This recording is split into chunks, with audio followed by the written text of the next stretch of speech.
Inilah yang saya katakan bom waktu yang didesain dengan cara cerdas. Saya ulangi, bom waktu yang didesain secara cerdas untuk mempercepat penurunan Prabowo digulingkan. Sudah nggak tahan supaya anaknya naik. Boleh saya menduga seperti itu.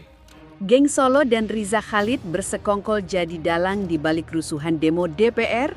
Mantan BIN ungkap hasil analisisnya. Karena di dalam politik kesetiaan itu tidak bisa dibagi. Apalagi mencoba ada kesetiaan baru. Karena punya kesetiaan lama, ya kan? Loyalitas ganda itu nggak bisa. Apalagi matahari kembar, ya. Pertanyaan yang paling mendasar, apakah kita benar-benar merdeka atau justru menjadi tawanan baru dari kekuasaan dan kekuatan modal yang menyamar sebagai demokrasi? Saya tidak mengatakan Indonesia tadi karena Pak Mulyadi. Itu susahnya menyimpulkan itu kan Pak Mulyadi. Contoh, saya mau ambil indikasi supaya terukur, supaya saya nggak menuduh. Saya kan geng Solo kan banyak, nggak tahu siapa kan? Ya kan geng Solo, diduga siapa? Solo banyak, ya nggak? Han Solo misalnya. Ya, Solo kan saya nggak sebut nama, geng Solo banyak. Orang Solo, warga Solo 2 juta, 3 juta juga banyak, ya kan? Tapi kita bisa paham lah, ya kan? Contoh, saya dengarkan menteri yang geng Solo ini misalnya, kan nggak tahu juga menteri apa. Ada yang ngomong menterinya ukuran pinggang saya dibilang cepat mati, ya kan? Terus ada yang bilang pendapatan 15 juta ke atas itu lebih pintar dan lebih sehat. Ngomong menterinya kayak begitu. PBB buka suara soal demo di RI, desak Prabowo selidiki korban tewas. Mantan agen Badan Intelijen Negara BIN, Kolonel Infanteri Purnasri Rajasa Chandra, mengungkap adanya dalang di balik kerusuhan demonstrasi 25 Agustus 2025 di Jakarta. Ia menilai aksi tersebut tidak murni gerakan rakyat, melainkan sudah dikendalikan oleh kekuatan politik tertentu. Ini tentunya bukan sebuah rahasia lagi. Aksi massa kolosal dengan target-target mendekati situasi kaos tentunya memerlukan energi dan logistik yang tidak kecil, ujar Sri Rajasa dalam podcast Forum Keadilan TV. Menurutnya, pola pengendalian massa terlihat jelas. Ia menjelaskan bahwa ada pihak yang dikendalikan sengaja karena melihat dari jumlahnya, ini memerlukan energi dan logistik yang besar. Pola yang kita lihat dalam aksi massa, dua pihak dikendalikan.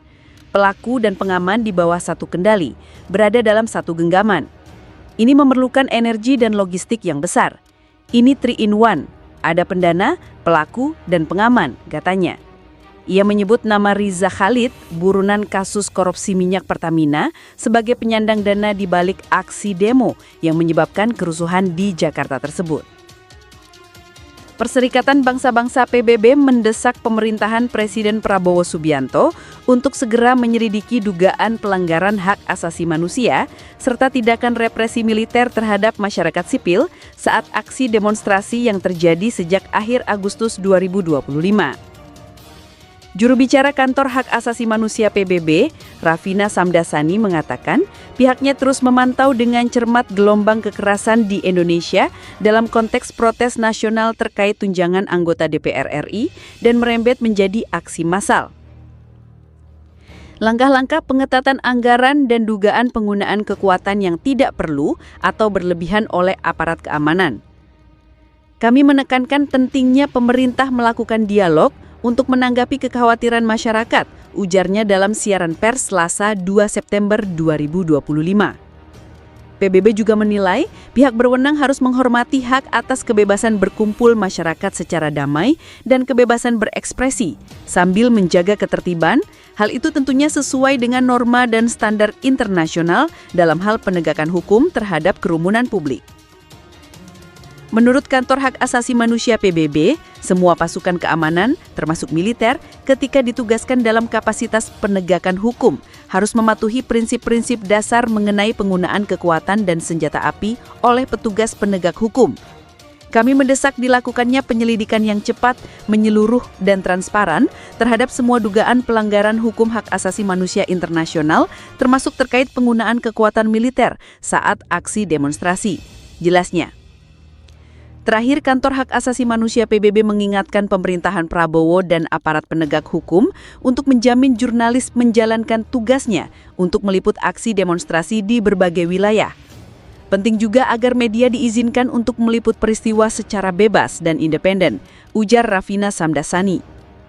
Seperti diketahui, Presiden Prabowo Subianto mengumumkan bahwa Dewan Perwakilan Rakyat atau DPR akan mencabut beberapa kebijakan, termasuk tunjangan anggota DPR dan penghentian sementara kunjungan kerja ke luar negeri. Hal itu disampaikan Prabowo dalam keterangan pers di Istana Merdeka, Minggu 31 Agustus 2025. Prabowo bertemu dengan para pemimpin partai di tengah eskalasi ketegangan sosial politik setelah adanya gelombang unjuk rasa di berbagai tempat. Menurutnya, pimpinan DPR akan mencabut tunjangan anggota dewan dan tidak akan melakukan kunjungan ke luar negeri sementara waktu. Di sisi lain, Prabowo meminta Polri dan TNI untuk mengambil tindakan tegas terhadap perusakan fasilitas umum hingga penjarahan rumah individu oleh massa tidak dikenal yang marak terjadi di tengah memanasnya aksi demonstrasi di berbagai daerah akhir-akhir ini. Prabowo menuturkan bahwa penyampaian aspirasi dapat dilakukan secara damai. Namun dia mengingatkan bahwa aksi anarkis berupa perusakan fasilitas umum hingga penjarahan merupakan pelanggaran hukum. Namun jika dalam pelaksanaannya ada aktivitas anarkis merusak fasilitas umum sampai adanya korban jiwa, mengancam dan menjarah rumah-rumah dan instansi-instansi publik maupun rumah-rumah pribadi, itu merupakan pelanggaran hukum dan negara wajib hadir dan melindungi rakyatnya, ujarnya. Dia meminta kepada pihak yang bertugas untuk melindungi masyarakat dan fasilitas umum yang dibangun dengan uang rakyat. Kepada pihak kepolisian dan TNI, saya perintahkan untuk ambil tindakan yang setegas-tegasnya terhadap perusakan fasilitas umum, penjarahan rumah individu dan sentra ekonomi sesuai hukum yang berlaku, tegasnya.